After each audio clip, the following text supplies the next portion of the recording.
Hey guys, welcome to Betty's Cooking Channel. Today I'm going to make some quick salmon. It's very easy. It's a very easy recipe.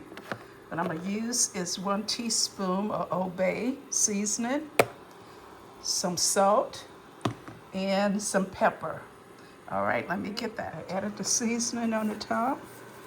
So what I'm going to do now is place it in a 350-degree oven for 15 minutes, okay? And I'm not even adding any oil to the pan. It's got enough oil in the fish, so I don't need to add any more. Okay, all right. Okay, I placed it in the air fryer for exactly 15 minutes. So it is done, okay? All right, let me play. Here it is. All right.